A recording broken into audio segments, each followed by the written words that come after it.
గౌరవ ముఖ్యమంత్రి నారా చంద్రబాబు నాయుడు గారు ఆంధ్రప్రదేశ్ రాష్ట్రాన్ని కరువు రహిత రాష్ట్రంగా మార్చాలనేటువంటి ఆలోచనతో అనునిత్యం పనిచేస్తూ అందులో భాగంగా ఈరోజు కూడా ఇరిగేషన్ డిపార్ట్మెంట్ తోటి సుదీర్ఘమైనటువంటి రివ్యూ ఈరోజు తీసుకోవడం జరిగింది. అందులో పర్టికులర్గా ఆయన చెప్పింది, ఒక్క సంవత్సరం వర్షాలు బాగా పడి 1-2 సంవత్సరాలు వర్షాలు సరిగ్గా కురవకపోయినా కూడా ఆఖరి ఎకరం వరకు కూడా నీరు అందించేటువంటి విధంగా, ప్రతి రిజర్వాయరు నింపేటువంటి విధంగా ఒక వాటర్ మేనేజ్మెంట్, ఒక వాటర్ సెక్యూరిటీ అనేది మనం ప్రాధాన్యతనిచ్చుకుని పనిచేయాలనేది ఆయన ప్రధాన ఉద్దేశంగా ఈరోజు ఈ రివ్యూ జరిగిన విషయాన్ని సందర్భంగా తెలియజేసుకుంటూ ఉన్నా. ఈ రకంగా చంద్రబాబు నాయుడు గారు ఇచ్చినటువంటి డైరెక్షన్స్ కానివ్వండి, ఆయన ప్రతి ఆఖరి నీటి బొట్టును కూడా ఒడిసిబట్టి రిజర్వ్ చేయాలనేటువంటి ఆయన యొక్క ఆలోచన కానివ్వండి, ఈ సంవత్సరం కాలంలో మంచి సత్ఫలితాలను కూడా ఇచ్చినటువంటి పరిస్థితి రికార్డ్స్ కూడా చూస్తూ ఉంటే మనందరికీ అర్థమవుతున్నటువంటి పరిస్థితి. అందులో భాగంగా ఈరోజు రివ్యూలో చూస్తే ఏదైతే ఈ రాష్ట్రంలో ఉన్నటువంటి మేజర్ అండ్ మీడియం డ్రైన్ ఏదైతే రిజర్వాయర్స్ ఉన్నాయో, ఈ మేజర్ అండ్ మీడియం రిజర్వాయర్స్ ఈరోజు చూస్తే 85.6 85.6% ఈరోజు మేజర్ అండ్ మీడియం రిజర్వాయర్స్ అన్నీ కూడా ఈ రోజుకి ఫిల్ అయినటువంటి పరిస్థితి. ఇదే గత సంవత్సరం చూస్తే అది 79.4% ఉన్నటువంటి పరిస్థితి. అదేవిధంగా ఈరోజు గ్రౌండ్ వాటర్ చూస్తే మరి ఏదైతే 8.43 మీటర్స్ ఈరోజు గ్రౌండ్ వాటర్ ఉన్నటువంటి పరిస్థితి. అదే లాస్ట్ ఇయర్ చూస్తే 9.68 మీటర్స్ ఉన్నటువంటి పరిస్థితి. అంటే లాస్ట్ ఇయర్ కంటే కూడా ఈరోజు గ్రౌండ్ వాటర్లో ఇంప్రూవ్ అయ్యాం.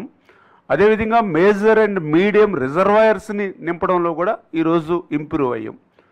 ఈ ఇంప్రూవ్ అవడంలో కూడా ఇంకొక మేజర్ మీరందరూ కూడా, ప్రజలందరూ కూడా ఆలోచించవలసింది ఏంటంటే, ఇది జూన్ 1 నుంచి సెప్టెంబర్ 11 వరకు ఉన్నటువంటి డేటా. అంటే లాస్ట్ ఇయర్ కానీ ఈ సంవత్సరం కానీ చెప్పేది. గత సంవత్సరం జూన్ 1 నుంచి సెప్టెంబర్ 11 వరకు చూస్తే ఆ రోజు రెయిన్ఫాల్ 30.8% ప్లస్ ఉంది లాస్ట్ ఇయర్. అంటే యావరేజ్ రెయిన్ఫాల్ కంటే 30.8% రెయిన్ఫాల్ ప్లస్ ఉంది లాస్ట్ ఇయర్. ఈ సంవత్సరం చూస్తే 9% రెయిన్ఫాల్ మైనస్ ఉంది. అంటే లాస్ట్ ఇయర్ 30.8% రెయిన్ఫాల్ ప్లస్ ఉండి ఈ సంవత్సరం రెయిన్ఫాల్ 9% మైనస్ ఉన్నప్పటికీ కూడా గత సంవత్సరం కంటే కూడా అదనంగా ఈ మేజర్ అండ్ మీడియం రిజర్వాయర్స్ని ఫిల్ చేయగలిగాం.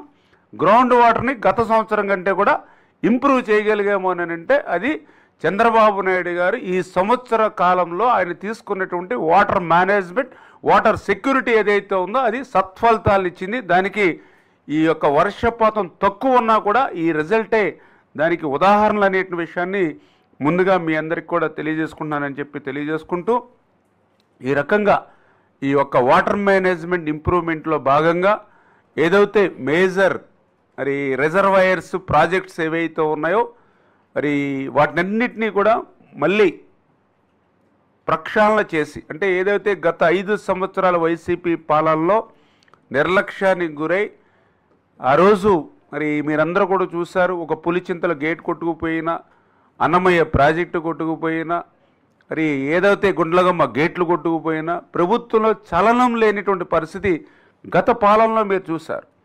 కానీ ఈరోజు చంద్రబాబు నాయుడు గారు ఏదైతే తుంగభద్ర, ఎందుకంటే తుంగభద్ర కానీ, శ్రీశైలం కానీ, అదేవిధంగా ధవళేశ్వరం బ్యారేజీ కానీ, ఇవన్నీ కూడా మన రాష్ట్ర ఆస్తులు, ఇవన్నీ ప్రజలకి ఆస్తులు. ఇవి వీటికి ఏమాత్రం ప్రమాదం జరిగినా కూడా ఆంధ్రప్రదేశ్ రాష్ట్ర వ్యవసాయ రంగమే అతలాకుతలం అయిపోయేటువంటి పరిస్థితి. అందుచేతనే ఈరోజు గత ప్రభుత్వం మాదిరిగా కాకుండా వీటికి ప్రాధాన్యత ఇచ్చి ఏదైతే తుంగభద్ర ప్రాజెక్టుకి సంబంధించి 33 గేట్లు ప్రమాదభరితంగా ఏదైతే మరి ఉన్నాయో వాటన్నిటికీ కూడా ఆల్రెడీ 52 కోట్ల రూపాయలు నిధులు మనం మంజూరు చేసి ఉన్నాం.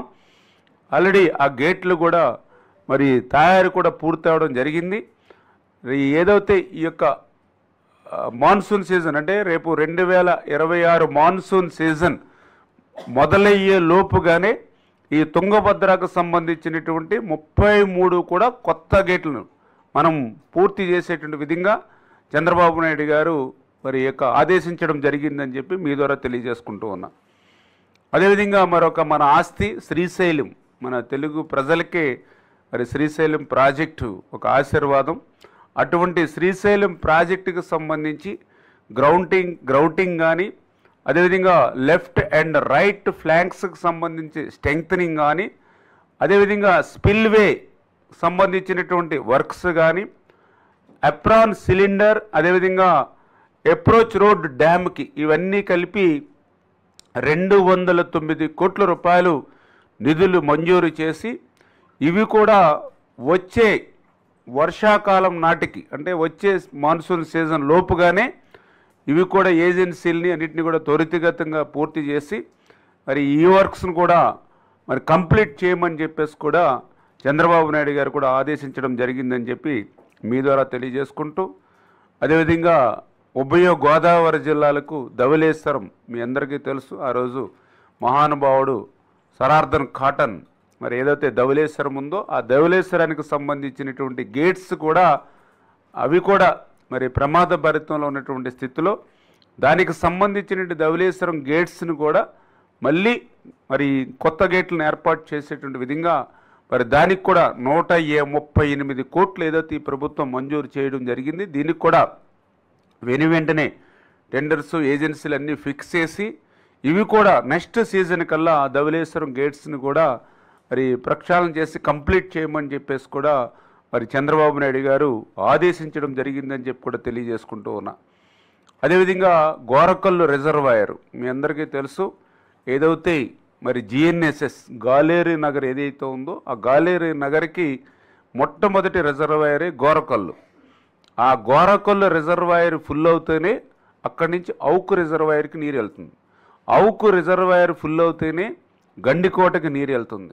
ఆ గండికోటకి నీరు వెళ్తేనే చిత్రావతికైనా మైలవరంకైనా పైడిపాలెమైనా ఎక్కడికి పోవాలన్నా కూడా అంటే రాయలసీమలో ఉన్నటువంటి 60-70% రిజర్వాయర్లు ఫుల్ కావాలని అంటే గోరకల్లు రిజర్వాయర్ ఫుల్ అవుతూనే జరుగుతుంది. అటువంటి గోరకల్లు రిజర్వాయర్ ప్రమాదభరితంగా ఉంటే గత 5 సంవత్సరాల పాలనలో ₹1 కూడా ఆ గోరకల్లు రిజర్వాయర్కి పెట్టినటువంటి పరిస్థితి లేదు. ఆఖరికి కడప జిల్లాకి నీరు అందించేదే గోరకల్లు రిజర్వాయర్. ఆఖరికి జగన్మోహన్ రెడ్డి గారు సొంత నియోజకవర్గం పులివెందులకి కావలసిన నీరు చిత్రావతి బ్యాలెన్స్ రావాలన్నా కూడా గోరకల్లు రిజర్వాయర్ నుంచి నీరు రావాలి. అంతటి ప్రాధాన్యత కలిగినటువంటి గోరకల్లుని గాలికి వదిలేస్తే మళ్ళీ ఈ ప్రభుత్వం మనం వచ్చి ఇప్పుడు 56 కోట్ల రూపాయలు ఆ గోరకల్లు మరమ్మతులకు ఇచ్చి ఈ యొక్క గోరకల్లు మరమ్మతులను కూడా రేపు సీజన్ అంటే ఇప్పుడు ఆల్రెడీ వాటర్ ఫిల్ చేస్తున్నాం కాబట్టి నెక్స్ట్ ఇయర్ మళ్ళీ మాన్సూన్స్కి వచ్చేటప్పటికి ఇది కూడా ఆ రిపేర్స్ని కూడా కంప్లీట్ చేయాలి. ఎందుకంటే ఆ యొక్క గాలేరు నగర్కి గుండెకాయలు అంటే ఆ గోరకల్లుని మరి మీరందరూ కూడా ఇమ్మీడియట్లీ ఏదైతే ఈ సీజన్లో అది పనులు కంప్లీట్ చేయమని చెప్పేసి కూడా మరి ముఖ్యమంత్రి గారు మా అందరికి కూడా ఆదేశాలు ఇచ్చడం జరిగిందని చెప్పి కూడా తెలియజేసుకుంటూ మరి అదేవిధంగా తుంగభద్రకు సంబంధించి హెచ్ఎల్సి కింద ఏదైతే పిఏబిఆర్ రిజర్వాయర్ ఏదైతే ఉందో మరి ఇది కెపాసిటీ 11 TMC ఉన్నప్పటికి కూడా అక్కడ డ్యామ్ సేఫ్టీ దృష్ట్యా దాన్ని ఇప్పుడు వరకు మనం నిలపలేకపోతున్నాం. అందుకే ఇది కూడా CWPRS ఏదైతే పూణేలో ఉందో మరి వాళ్ళతో మనం టెస్ట్ చేయించుకుని దాన్ని కూడా ఫుల్ ఫ్లెడ్జెడ్గా నెక్స్ట్ సీజన్కి పిఏబిఆర్లో కూడా నీరు నిలపడానికి ఏ రకంగా ఎంత ఖర్చు అవుతుంది, ఏ రకమైన చర్యలు తీసుకోవాలి వాటినన్నింటి మీద కూడా దృష్టి పెట్టి దాని మీద కూడా ఒక రిపోర్ట్ తయారు చేసి యాక్షన్ ప్లాన్ చేసుకోమని చెప్పి కూడా తెలియజేయడం జరిగిందని చెప్పి మీ ద్వారా తెలియజేసుకుంటూ అదేవిధంగా హంద్రీనివా మొన్ననే మీరు చూశారు. గత 5 సంవత్సరాల పాలనలో చేయలేనటువంటి పని ఈ కూటమి ప్రభుత్వం వచ్చిన తర్వాత ఒక్క సంవత్సరంలోనే హంద్రీనివాను పూర్తి చేసి మాల్యాల దగ్గర నుంచి 738 కిలోమీటర్ల దూరంకి ఆ కృష్ణా నదిని నుంచి నీరు తీసుకెళ్ళినటువంటి పరిస్థితి మీరందరూ కూడా చూశారు. ఇవాళ చంద్రబాబు నాయుడు గారు కూడా ఒక్కడే చెప్పారు, ఈవేళ ఆఖరి మైలు వరకు మనం హెచ్ఎన్ఎస్ఎస్ నుంచి నీరు తీసుకెళ్ళాము. దీనితో సరిపోదు, ఆ హెచ్ఎన్ఎస్ఎస్లో వెళ్ళేటువంటి ప్రతి కృష్ణమ్మ తల్లి నీరు ఏదైతే 19 నియోజకవర్గాలు ఏదైతే దానికి అటాచ్ అయ్యి ఉన్నాయో హెచ్ఎన్ఎస్ఎస్కి, ఆ 19 నియోజకవర్గాల్లో ఏదైతే ఇప్పుడు ఐడెంటిఫై చేసినటువంటి ట్యాంక్స్ 497 చెరువులు ఏవైతే ఇప్పుడు ఐడెంటిఫై చేసి మీరు ఉన్నారో ఆ 497 చెరువుల్ని మీరు నింపేటువంటి విధంగా ఒక ప్రోగ్రెస్ రిపోర్ట్ చేసుకుని మళ్ళీ నెక్స్ట్ మరి రివ్యూ కల్లా వాటి ప్రోగ్రెస్ మాకు తెలియజేయాలి. ఖచ్చితంగా ఈ హెచ్ఎన్ఎస్ఎస్ నీరంతా కూడా ఆఖరి మైలుకి చేరడమే కాదు, ఈ యొక్క 497 చెరువులని అంటే ఏదైతే కర్నూలు, అనంతపురం, చిత్తూరు, అదేవిధంగా మరి కడపకు సంబంధించినటువంటి 4 జిల్లాలకు సంబంధించి ఏదైతే ఉమ్మడి జిల్లాలు ఏవైతే ఉన్నాయో ఆ యొక్క అన్ని నియోజకవర్గాలకి కూడా హంద్రీ నీవా నీరు పోవాలని చెప్పి ఆయన మాకు డైరెక్షన్ ఇవ్వడం జరిగింది.